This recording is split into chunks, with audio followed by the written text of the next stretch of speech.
Շրջակա միջավայրի նախարարությունից հայտնել էին, որ 2026 թվականի հոկտեմբերի 18-ից 30-ը Հայաստանը կընդունի ՄԱԿ-ի կենսաբազմազանության մասին կոնվենցիայի կողմերի 17-րդ համաժողովը (COP17)-ը։ Նախորդ տարի հոկտեմբերի 31-ին Կոլումբիայում ընթացող ՄԱԿ-ի կենսաբանական բազմազանության մասին կոնվենցիայի կողմերի 16-րդ համաժողովի ընթացքում Հայաստանը 65 ձայնով ընտրվել էր որպես 17-րդ համաժողովի հյուրընկալ և այդ ընտրությամբ Հայաստան է բերել բազմաթիվ ծախսեր։ ՄԱԿ-ի կենսաբազմազանության մասին կոնվենցիայի գլխավոր քարտուղար Աստրիդ Շոմեյքերի ղեկավարած պատվիրակությունը 2025 թվականի մարտի 3-ից 6-ն այցելել էր Երևան, ինչի շրջանակում ի թիվս COP17-ի նախապատրաստման այլ հարցերի քննարկվել էր նաև համաժողովի անցկացման վայրի ընտրության հետ կապված հարցերը։ Արմլուրայեմը տեղեկանում է, որ տարածքային կառավարման և ենթակառուցվածքների նախարարության պետական գույքի կառավարման կոմիտեի և Մերիդիան Հոլդինգ ՓԲ-ի միջև կնքվել է 5 միլիարդ 775 միլիոն դրամ,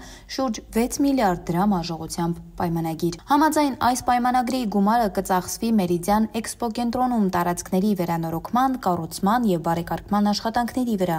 ամբողջ տարածքը համապատասխանեցնելով վերոնշյալ միջոցառումը Մերիդիան էքսպո կենտրոնում բարձր մակարդակով կազմակերպելու համար։ Հիշեցնենք, որ հենց այս միջոցառման համար էլ Նիկոլ Փաշինյանի հրամանով շրջակա միջավայրի նախկին նախարար Հակոբ Սիմիդյանն ազատվեց պաշտոնից, իսկ նրա փոխարեն նշանակվեց Համբարձում Մաթևոսյանն, ում վրա դրված է համաժողովը պատշաճ իրականացնելու պարտականությունը, իսկ Փաշինյանը պարբերաբար նրա հետ հանդիպումներ է ունենում հենց այդ թեմայով։